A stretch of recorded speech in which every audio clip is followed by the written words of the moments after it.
What incredible work they're doing there.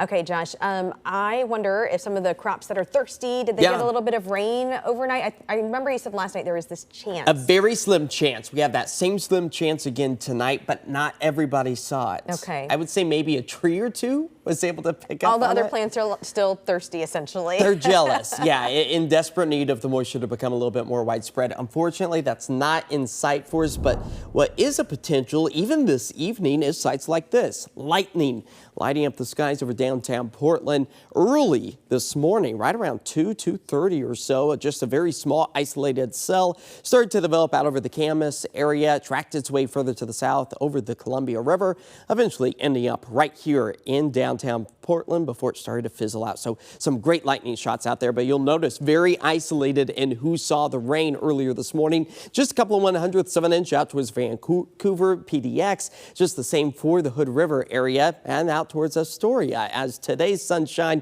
was a welcome sight here across much of our area. I was out on the Portland Spirit Fleet enjoying those sunny skies earlier today.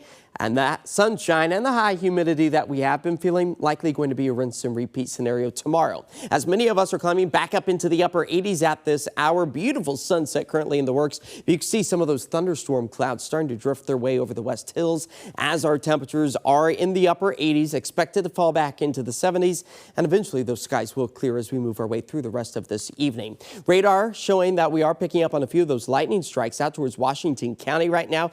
Those have the potential to move their way back into the Portland, Vancouver area, I would say within maybe the next hour to 2 hours, as our fire weather warnings are still prompted because of the threat of lightning starting and potentially spreading new fires. As the lightning potential wanes later tonight, expected to see it primarily central and east of the Cascades. That's where we expect to see the lightning dwindle down, comparatively speaking, to our potential that we hold on to for the rest of this evening. Nothing is expected to turn severe, but we'll be keeping a close eye on some of those rogue cells. As the monsoonal moisture, the culprit for the thunderstorm activity, the lightning and the high humidity, is slowly going to start to fizzle out as we prepare for this next low pressure system to eventually move its way back into the Pacific Northwest. That's going to be cooling us down, increasing our cloud coverage for the weekend and the unofficial end to the summer season as Labor Day approaches on Monday, along with the start of September.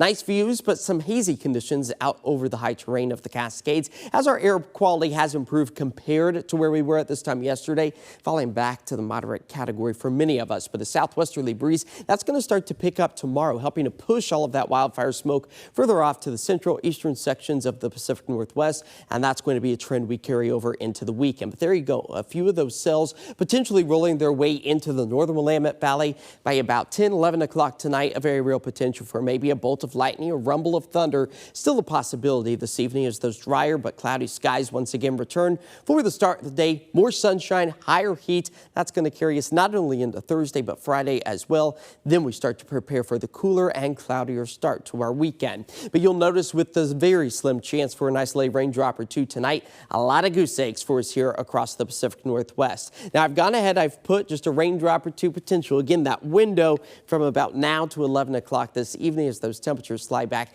into the mid 60s. 90 degrees, that's where we're headed to tomorrow as we cloud things up on Saturday, keeping conditions mostly dry. 83 degrees, that expected temperature not only Saturday, but again Sunday. Labor Day, slightly warmer, and the start to the unofficial beginning of autumn. Us meteorologists like to celebrate on September 1st. The astronomical start, that's not until later in the month, around the 22nd or so, as the warmer temperatures will take us into the middle of next week. Is there a party in the weather department? We should have a party. I'll start planning it now. So Labor Day and start of meteorological. It's going to be a big day on Monday for us. All right. Yeah. Okay. Hey, we'll be right back.